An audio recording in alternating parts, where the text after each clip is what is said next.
Hello everyone, Molly's ক্যানভাসের আরেকটি ব্লগে আপনাদের স্বাগত। আজ আমরা পুরীতে নন্দনকানন জুতে আপনাদের নিয়ে যাই। চলুন সবাই মিলে নন্দনকানন জুওলজি পার্কে যাই। এটা হচ্ছে গেটের ফ্রন্টটা, এই গেট দিয়ে আপনাদের প্রবেশ করতে হবে। 1960 সালে এটা প্রতিষ্ঠিত হয়েছিল। এই দেখুন, আমরা ভেতরে এবার আস্তে আস্তে প্রবেশ করছি। এই জুয়ের সামনে আপনাকে টিকিট আছে, টিকিট কাউন্টার। সেই টিকিট কাউন্টারে আপনাকে টিকিট কাটতে হবে এবং সেই টিকিট কাউন্টারে টিকিটগুলো স্ক্যান করে আপনাকে ভেতরে প্রবেশ করতে দেওয়া হবে। এবং আপনাদের আগেই বলে থাকি, কোনো রকম খাদ্যদ্রব্য বস্তু এবং জল কোনো রকমই কিন্তু অ্যালাউ না। তাই জন্য আমাদের কাছে যে সমস্ত জল টল ছিল সেগুলো সবই বাইরে রাখতে হয়েছে। এই যে এখানে টিকিটের মূল্য হচ্ছে 50 টাকা। এই 50 টাকা দিয়ে অ্যাডাল্টের জন্য 50 টাকার টিকিট কেটে আপনাদের ভেতরে ঢুকতে হবে।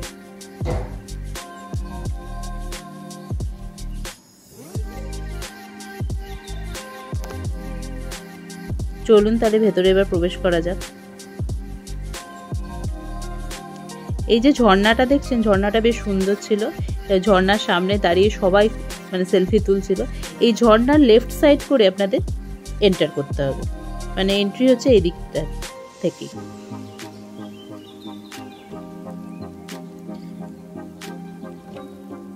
জায়গাটা কিন্তু জুটা একদম অনেক জায়গা জুড়ে বলে অনেকটা রাস্তা কিন্তু আপনাকে হাঁটতে হবে। প্রথমেই আমরা দেখুন ভাল্লুক দেখতে পেলাম, দুটো ভাল্লুক ছিল। এইবারে জুতে যাওয়ায় কিন্তু আমাদের কোনো ওয়েস্ট যায়নি আর কি। সমস্ত জীবজন্তু দেখতে পেয়েছি এবং অনেক জীবজন্তু দেখতে পেয়েছি। একসঙ্গে এত জীবজন্তু আমি বোধহয় কোনো জুতে গিয়েই দেখতে পাইনি। উই আর ভেরি লাকি যে সমস্ত কিছু দেখতে পেয়েছি।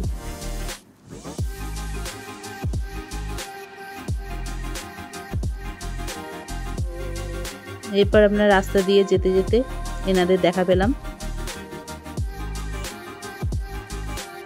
তারপরই আমাদের মেন শো শুরু, যেখানে টাইগার দেখতে পেয়েছি। এখানে বাঘমামা আমাদের কিন্তু নিরাশ করেনি। তিনি একদম একটা দেখুন চিতাবাঘ গাছের উপরে আছে উঠে, কতটা দেখাতে পেরেছি জানি না, কিন্তু একটা গাছের উপরে আছে আর একদম একটা যে মাচাটা করা আছে সেই মাচার মধ্যেই শুয়েছিল। আর এখানে একটা বাঘমামা একদম যাতায়াত করছে, দেখুন একটু একদম হেঁটে হেঁটে যাতায়াত করছে।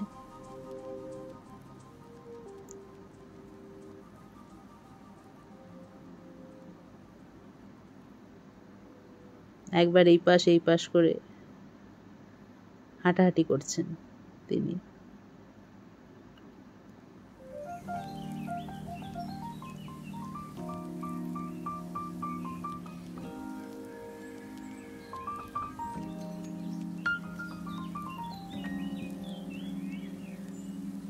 এই বাঘমামাকে দেখে কিন্তু বাচ্চারা প্রচন্ড পরিমাণে আনন্দ পাচ্ছিল।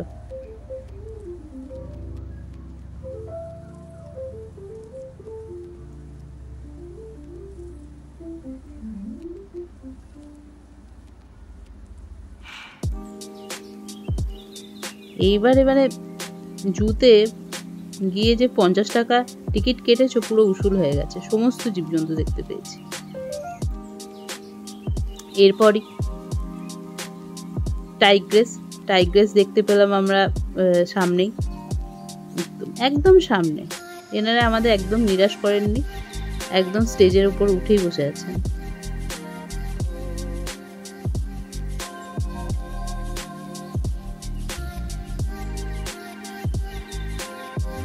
তারপর আমরা অ্যাস্থেটিক লায়ন, এখানে দুটো লায়ন ছিল। একটা তো এই যে কাঠের গুঁড়িটার মধ্যে স্টেজ শোতে একদম স্টেজ পারফরমেন্স দিচ্ছেন, আর একজন ওই দিকটায় বসে আছেন।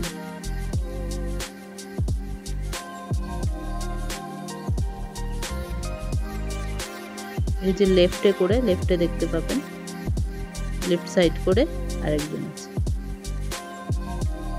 নিয়েছে।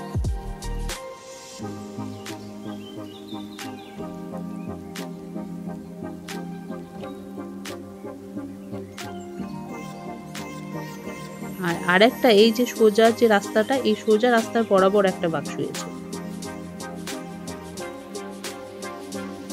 গরমের মধ্যে এনাদেরও নাজেহাল অবস্থা।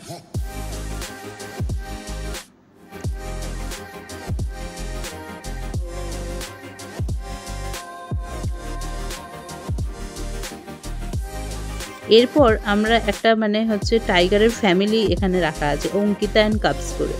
তা এখানে অঙ্কিতা বললে একটা বড় বাঘ এবং তার সমস্ত কাবসগুলো নিয়ে এখানে এক জায়গায় 5টা বাঘ আছে এখানে। তার মধ্যে 2জন ওপরে স্টেজে একদম শুয়ে আছেন এবং আশেপাশে আরও 3টে বাঘ শুয়ে আছেন। দেখুন সামনে আর একটা বাঘ আছে, আর ওই পাশে এদেরই কাবস 2টো আছে।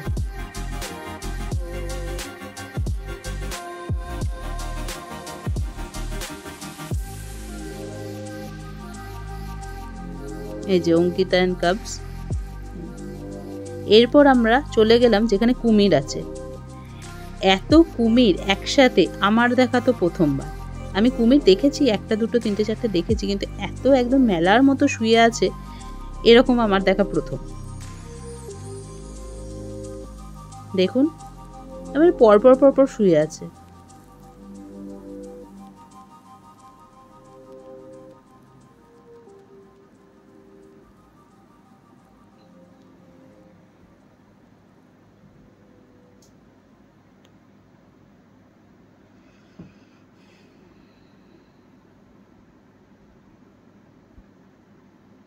আপনাদের দেখে কেমন লাগলো কমেন্টে কিন্তু জানাবেন।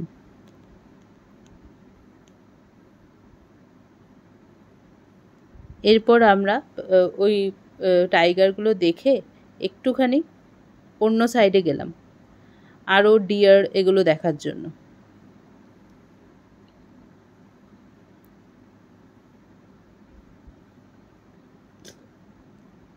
এটা আপনাদের ওই যে লেফট সাইড দিয়ে গিয়ে মানে বেরোনোর আগের, এখানে আপনারা একটা ডাইনোসরের স্ট্যাচু দেখতে পাবেন এবং এরই লেফট সাইডে ডিয়ার এগুলো আছে।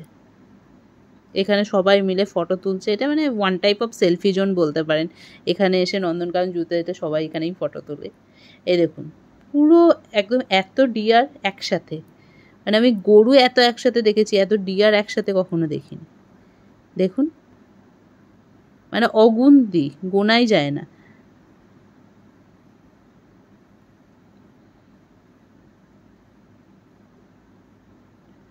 তারপর এমু পাখি দেখলাম। দেখুন 2টো এমু পাখি, আর আমরা পড়েছিলাম না এমু পাখির নীল ডিম, সেই নীল ডিম দেখুন। এই দেখুন চোখের সামনে কিন্তু একটা নীল ডিম পেড়েছিল এবং তারা 2জনা মিলে একদম নীল ডিমটাকে যথারীতি পাহারা দিচ্ছে যাতে সেটার কোনো কেউ নষ্ট না করতে পারে। এই এমি পাখির এই যে নীল ডিম, এটা সচক্ষে দেখা আমার প্রথমবার। আমি কখনো এরকমভাবে দেখিনি, আর নীল ডিম এরকম তো দেখিইনি। আচ্ছা, ডিয়ারের আরেকটা সেকশনে সে যেমন একটা শেডের মধ্যে আমি দেখলাম, সে আমাদের ঘরের গোয়াল হয় না, গোয়ালে অনেক গরু থাকে, এই দেখুন সেই রকম এখানে একটা শেডের মতো করেছে। ওই শেডের মধ্যে অগুন্তি ডিয়ার। কতটা বোঝাতে পারছি দেখুন, অগুন্তি ডিয়ার। এরপর এইসব দেখে আমরা চলে গেলাম খেতে, যথারীতি খিদে পেয়ে গেছিলো। এবং এখানেই এই জুয়ের মধ্যেই ওড়িশা ট্যুরিজমের একটা রেস্টুরেন্ট আছে, ওখানেই খেয়েছিলাম। ওড়িশা ট্যুরিজমের